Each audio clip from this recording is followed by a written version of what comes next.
Que tal, saudos? Atraco nunha gasolineira de Rubiáns, en Vilagarcía. O asaltante, logo de ameazar o empregado cunha pistola, fíxose cos cartos que había na caixa, uns 500 euros. Vémolo de contado, agora os titulares. O Concello de Catoira precinta a pirotecnia ilegal de Coaxe. No almacén situado na parroquia de Dimo xa non queda ningún tipo de material explosivo. Os veciños celebran a noticia e piden que se execute a súa orde de derrubamento. As Rías Baixas amosan a súa solidariedade co pobo palestino. Moitos concellos da nosa contorna celebraron este venres un minuto de silencio partindo dunha convocatoria da Federación Galega de Municipios e Provincias a prol da fin da guerra en Gaza. É o caso de Pontevedra, Vilagarcía, O Grove ou a Illa. O BNG defende dende Pontevedra unha política forestal diferente para Galicia. A voceira nacional do Bloque estivo hoxe no Monte da Tomba. Na compañía do alcalde da cidade puxeron en valor o programa Monte Vivo que dende hai anos desenvolve o Concello de Pontevedra. Xornadas europeas sobre patrimonio en varios puntos das comarcas do Barbanza e Noia. Trátase dun programa da Deputación da Coruña que busca recuperar o patrimonio arquitectónico do pasado, pero con visión de futuro. Algunhas das súas actividades vanse celebrar na nave de conservas Cerqueira en Ribeira, nas minas de San Fins en Lousame ou na central hidroeléctrica do Tambre en Noia. E a exposición itinerante A Mis Ríos chega a Ribeira, forma parte do proxecto de Amicos para sensibilizar sobre o cuidado dos ríos e o uso responsable da auga. Ademais de actividades de sensibilización con escolares, o proxecto inclúe xornadas de eliminación de especies invasoras. Vémolo todo de contado aquí nas Novas do Día en Canal Rías Baixas. Comezamos.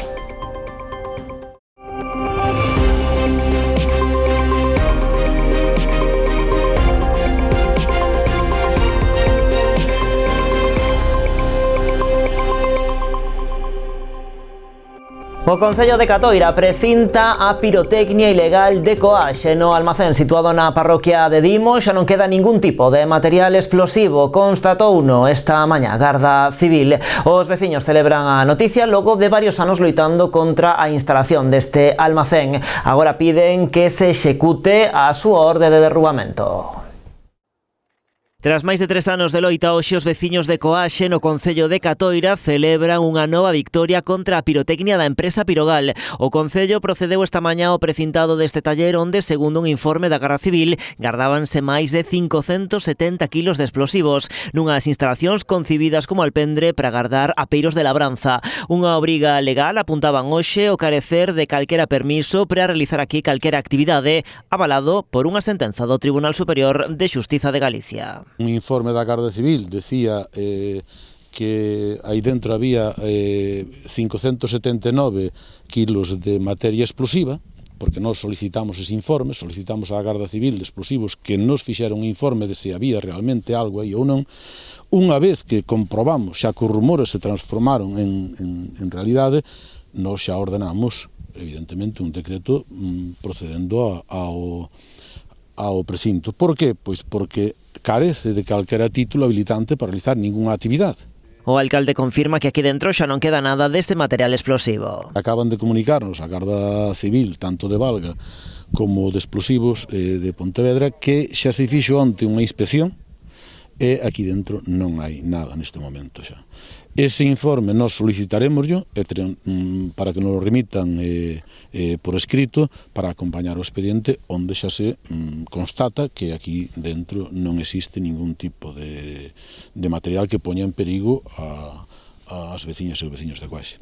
Os veciños da zona chegáronse hoxe para presenciar o precintado destas instalacións. Destacan a súa incesante loita dos últimos anos, celebrando que agora xa poden dormir máis tranquilos. Isto é unha loita que tuvemos todos xuntos.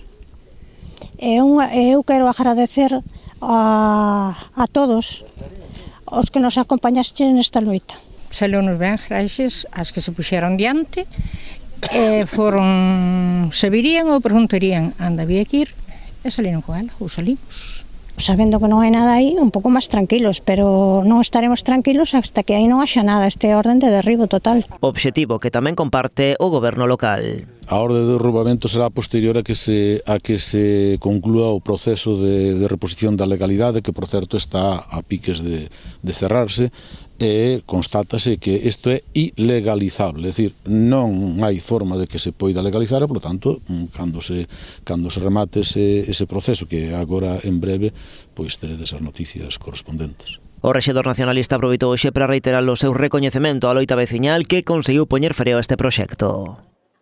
As Rías Baixas amosan a súa solidaridade co pobo palestino. Moitos concellos da nosa contorna celebraron esta mañá un minuto de silencio partindo dunha convocatoria da Federación Galega de Municipios e Provincias para pedir a fin da guerra en Gaza. É o caso de Pontevedra, onde gravamos estas imaxes. Houbo tamén actos semellantes noutros municipios da zona como Vilagarcía, O Grove ou a Illa. No caso de Vilagarcía participaron membros do goberno local, do BNG e tamén traballadores municipais, non así ningún representante do Partido Popular.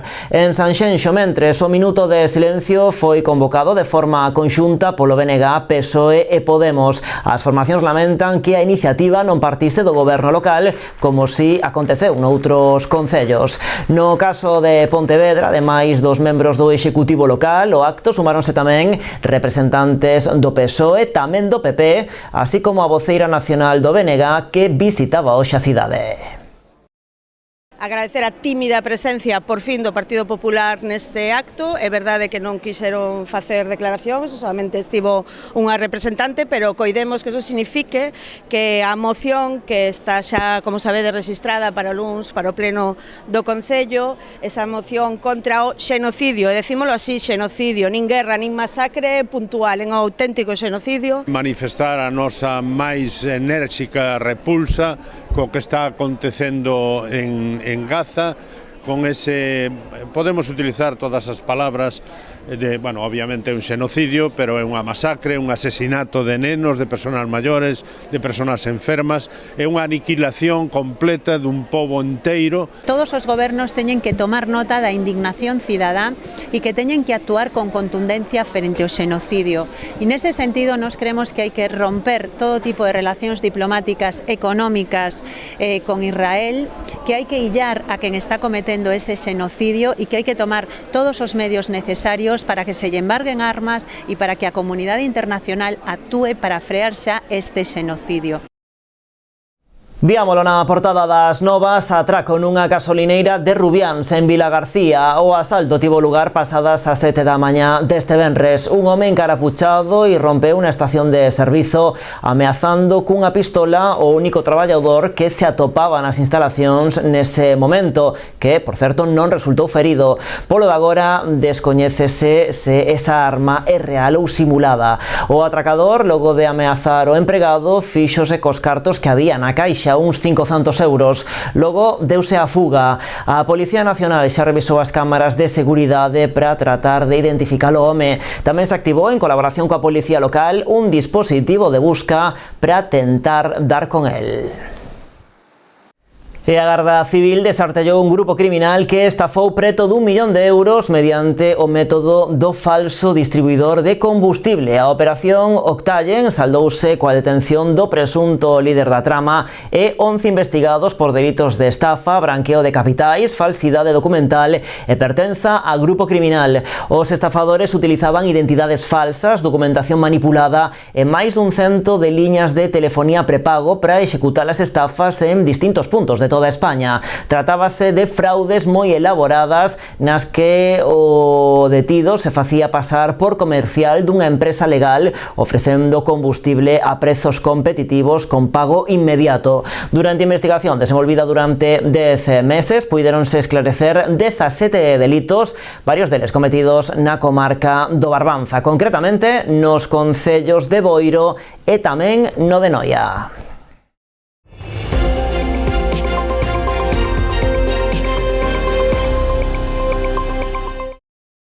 A Xunta cifra en 60 millóns de euros o seu investimento en materia de vivenda en Pontevedra. Esta mañá a conselleira de Vivenda deu conta dos proxectos que están en marcha na cidade. Salientou que hai 300 novos fogares que xa están en execución na cidade de Pontevedra. As principais actuacións, lembrou, céntranse en Valdecorvos con 235 vivendas, en Ernestina Otero, na zona de Tafisa, con 53 e nas de Besas con 11 máis. Tamén destacou o proxecto de interese autonómico no ámbito de San Mauro que habilitará solo para construir máis de 2.000 vivendas. 80 delas, por certo, van ser protegidas. Este ámbito contará con 25 bloques de edificios, unha gran praza central con máis de 2.000 árbores, respectando tamén a vegetación da contorna do río que atravesa esa zona. Tamén van facer un aparcadoiro público con 550 prazas. Sobre as 300 vivendas que se están a executar nestes momentos en Pontevedra, a conselleira dixo que serán unha realidade en 2028, garantindo que un 25% das vivendas en compra e un 40% das de alugueiro estarán reservadas para menores de 36 anos. 300 novas vivendas nas que nos comprometemos a que sexan un pulo, un impulso, unha oportunidade para a nosa mocidade, tanto para a mocidade que xa reside en Pontevedra pero que desexa independizarse, como para aquela mocidade que traballa en Pontevedra e que queremos que asente en Pontevedra. Por iso, o noso compromiso a nivel comunidade autónoma e, por suposto, tamén a nivel Pontevedra é que, alo menos, o 25% destas vivendas en réximen de venta sea para menores de 36 anos e, alo menos, o 40% destas vivendas en réximen de alugueiro sexa para menores de 36 anos. A Deputación de Pontevedra está a piques de rematar a activación do Plan Extra 2025, dotado con 38 millóns de euros. Esta mañá o presidente provincial fixo un repaso das actuacións que se están a facer ao seu abeiro en concellos de menos de 50.000 habitantes da provincia, lembrando que terá unha segunda edición o ano que ven. Entre outras, 34 humanizacións, 8 rehabilitacións e 3 piscinas. Con estes recursos provinciais van a impulsarse, ou se están impulsando, do primeiro plan extra, 34 concellos van a impulsar obras de humanización. 8 van a executar rehabilitacións, 3 piscinas, 2 renaturalizacións, 2 concellos impulsarán campos de fútbol, outros 2 parques e xardíns. E tamén se van a executar novas áreas deportivas, novas edificacións, melloras en camiños. E o BNG defende dende Pontevedra unha política forestal diferente para Galicia. A voceira nacional do Bloque estivo hoxe no Monte da Tomba. Ana Pontón salientou que este espazo, grazas ao goberno nacionalista da cidade, é unha referencia medioambiental e exemplo de coidado do monte. Na compañía do alcalde da cidade puxeron en valor o programa Monte Vivo, que dende hai anos desenvolve o Concello de Pontevedra a favor da terra e da xente. Dixeron, demostrando que, se posible, impulsar proxectos alternativos para a xestión forestal. Ana Pontón criticou as políticas de abandono e eucaliptización que, segundo denuncia, promove o Partido Popular dende a Xunta, acusando o goberno galego de gobernar a favor das macrocelulosas como Ence na ría de Pontevedra ou agora Altri en Palas. Retou tamén a Alfonso Rueda a que acepte a comisión de investigación para analizar a xestión da crise incendiaria deste pasado verán, a máis devastadora da historia de Galicia. Frente a un goberno do Partido Popular que leva non estes últimos 16, eu diría 35 anos, pois convertindo os nosos montes nun polvorín ao servizo de proxectos como pode ser Ence ou agora que queren facer con Altri, frente a un PP que leva durante estes anos pois descoidando o que debería de ser un valor patrimonial tan importante como é o noso monte, temos o exemplo do Concello do BNG de Pontevedra que apostou e sigue apostando por outro modelo forestal que pon o noso monte ao servizo da sociedade, que cuida o medio ambiente. Nestes últimos anos fixemos 3 parques forestais, un é este que está aquí, con plantación de especies autóctonas e eliminación de invasoras. Fixemos o Parque do Pontillón do Castro, que son 50 hectáreas, incluído a a lámina de agua do Pontillón, e fixemos un máis grande que está aí enfrente na Fracha de 406 hectáreas en colaboración coas comunidades de Montes da Canicouba, de Tomeza e de Salcedo. E a volta da publicidade estaremos, por exemplo, en Pontevedra, porque hoxe arrancou o Ponta Pestor, ou tamén en Vilanova, porque temos segunda edición da Festa da Vendima.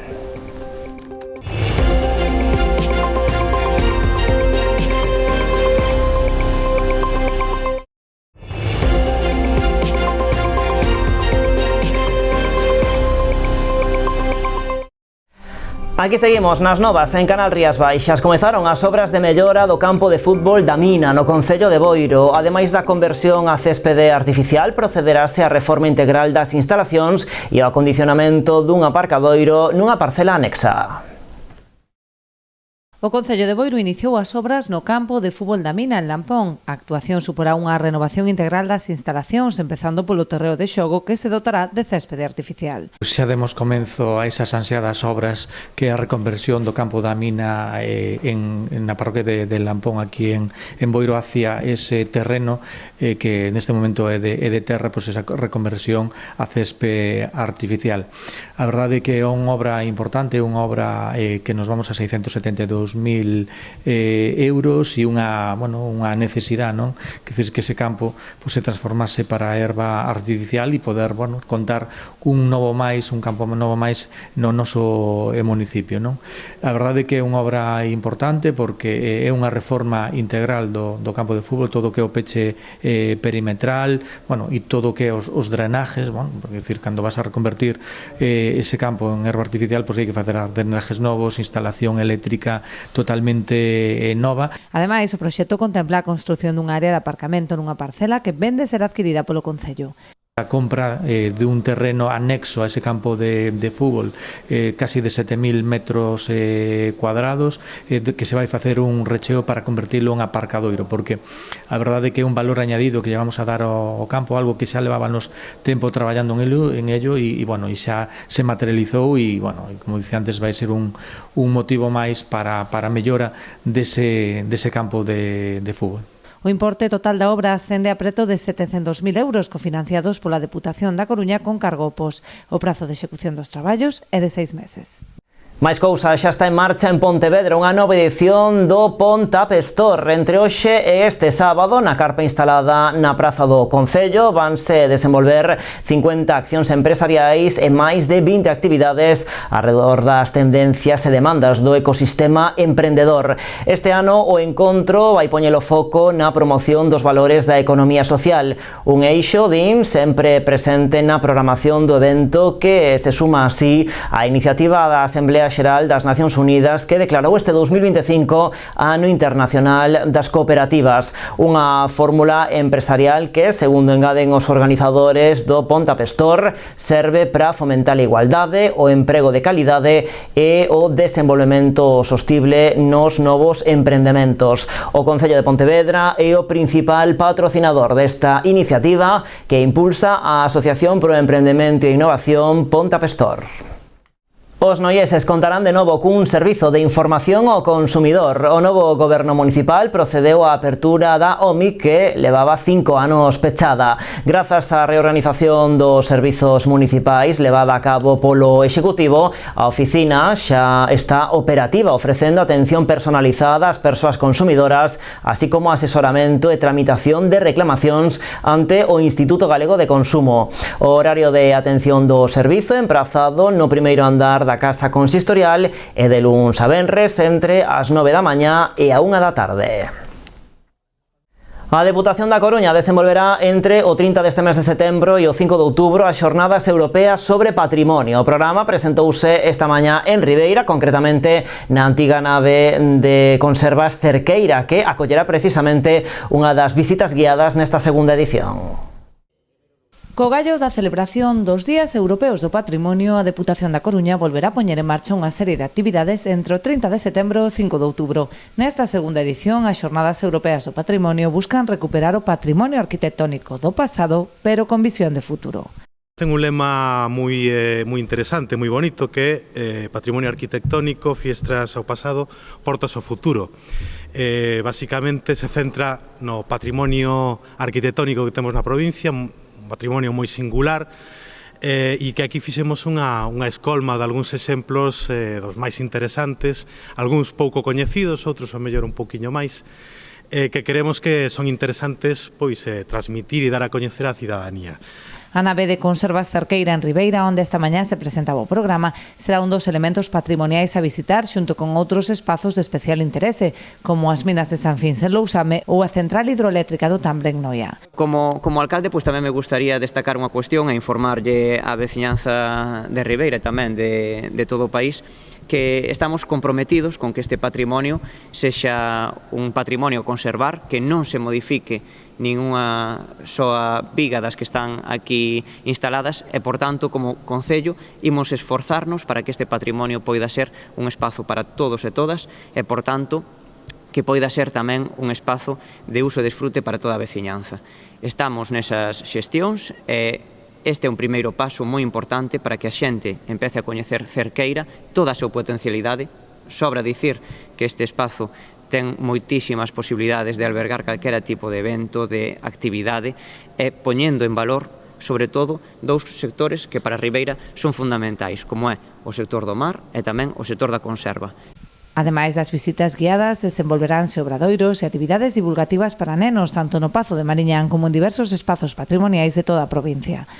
Temos que aproveitar estas xornadas, obviamente, primeiro, como argumento de celebración para facer esas visitas que de outra forma non podemos facer, para ter en conta que son as visitas transversais, porque imos contar desde a rapazada dos centros escolares que van visitar Mariñán, o Forno do Forte ou outros lugares, ata xente pois, que normalmente non se achega ao patrimonio dunha forma activa e que esta vez, con motivo destas xornadas, pois o vai poder facer. E o que quero xa para rematar, simplemente, pois que utilicemos estas xornadas para lembrarnos que o patrimonio moitas veces é o último que temos en consideración nas administracións. Os interesados en participar nestas xornadas poderán inscribirse a través dun formulario colgado na web da Deputación da Coruña a partir do próximo luns ás 12. E seguimos en Ribeira porque a cidade volveuse la sede da xornada de pesca organizada pola OPP 83, Cooperativa de Armadores Santa Eugenia. O evento celebrado nas instalacións da Escola Náutico Pesqueira contou coa asistencia de profesionais de diversos ámbitos marítimos que debatiron sobre temas de especial relevancia pro sector como o Pacto Europeo polos Océanos, a reforma da política pesqueira común, os pasos cara a descarbonización da frota ou o estudo da pescaría do lirio e outras especies peláxicas. Tras a exposición de conclusións, a clausura correu a cargo da conselleira do Mar, Marta Villaverde, xunto co alcalde de Ribeira, Luis Pérez Barral, e a xerente da OPP 83, María José Casais.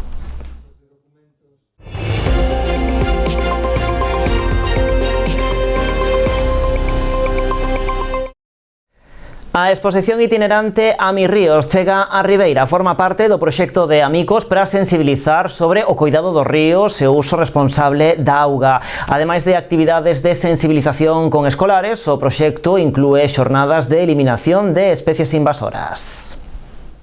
Entre os moitos proxectos de cuidado e protección medioambiental que promove a Asociación Amicos figura A Mis Ríos, centrado na importancia da auga como ecosistema e medio de vida. Intentamos que os pequenos aprendan de nós e que nos enseñen incluso eles a recuperar o río. Todos sabemos a importancia da auga neste día, que no futuro será o ouro do que tenemos que conservar e coidar, porque é un bien que co tempo pode chegar a faltarnos, é esencial para a vida, e a importancia que ten concienciar ao alumnado, sobre todo este alumnado de 7, 8, 9 anos que temos aquí, sobre esa concienciación medioambiental. Esta mañá tiña lugar en Ribeira unha xornada de sensibilización cos escolares do CEIP de Frións que coñeceron máis sobre este proxecto a través do xogo. Contaron coa colaboración do director de Augas de Galicia. Estamos repetindo de novo esas achegas e subvencións a entidades con vocación ambiental e neste caso pois moito máis, non?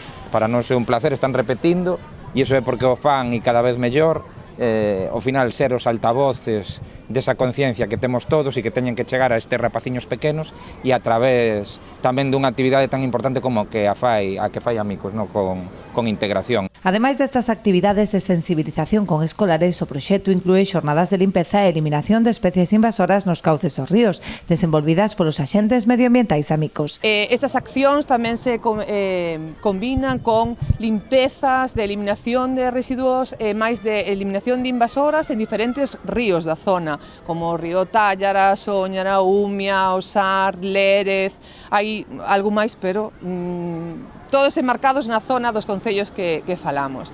E as accións de sensibilización, sobre todo con escolares. Tras esta primeira parada no Malecón de Ribeira, a exposición percorrerá diversos puntos da xeografía galega para seguir a promover o cuidado dos nosos ríos. En Vilanova prepáranse para a segunda edición da Festa da Vendima co gallo do San Miguel das Uvas. Trátase dunha celebración que recuperaron o ano pasado logo de máis de 3 décadas sen facerse. Este ano vai ser os días 28 e 29, contando xa cunha comisión de festas propia. Música, gastronomía e actos relixiosos danlle forma ao cartel deste ano, xunto cunha competición de vendima e pisada de uva. É unha festa das máis alegres que hai, porque é unha festa que se fai despois da recolleita da uva, o sea, cando todo saleu ben este ano, que xa o dirá o Consello Regulador e todo, pero polo menos no Albariño, inda que aquí estamos con uva tinta, que no Albariño foi un ano seguro que récord, por todo o que se olle por aí, tuvo que ser un ano excepcional e de boa calidade, pois bueno, pois que se fai sempre de a cousa? Celebra, como se celebrou toda a vida? Pois celebrouse cunha misa que en honor a San Miguel como patrono dos viñedos e dos viticultores e despois pois con unha comida con fraternidade. Sobre eso, este ano temos unha novedade, que o ano pasado se puxo a frente do tema o Concello, este ano nos colaboramos, pero xa hai unha comisión de festas. O 28 vamos a celebrar a vendimia, vamos a facer un concurso da vendimia e unha pisada das uvas con 3 premios. O primer premio de 100 euros, o segundo de un lote de viños e conservas e un terceiro de unha botella de viño Pazo de Ronova. Eso para o día 28. Vamos a facer un xantar e o luns, día 29, que é o día propio do patrón, pois vamos facer unha misa ás 7 da tarde. Ribadumia acolle este sábado a Copa Xunta de Chave e Villarda. Serán as instalacións do Complexo Deportivo da Senra. Alí darase cita a elite destes xogos cos mellores xogadores e equipos das últimas tempadas. Entre os equipos participantes destacan o ANS, vencedor da Liga de 2024 e actual campeón de Copa, e o San Cristóbal, campeón da Liga esta tempada. As probas arrancarán a partir das 4:30 da tarde con dúas finais, a primeira de Villarda e a segunda de Chave. Este fin de semana, o sábado, a partir das 4:30 da tarde, vamos a estar aquí precisamente disfrutando dun evento deportivo moi importante, sobre todo dun deporte que tiña moito arraigo, ten moito arraigo e hai que potenciar, porque sí que debemos de traballar para potenciar, como pode ser pois a Villarda, non? É dicir, para nós a potenciación dos deportes é fundamental e, polo tanto, pois que Ribadumia poida acoller pois unha final desta práctica deportiva, pois para nós é moi gratificante. Estas dúas modalidades deportivas practicábanse espontaneamente hai anos. Agora, a partir do final do século XX, deixouse a práctica. Entón, recuperala e poñela a nivel de outros deportes federados é un logro que hai que atribuir unha a practicantes e outra a institucións e administracións locais e autonómicas. Neste caso, o Concello de Ribadumia púxonos todas as facilidades, estas instalacións magníficas.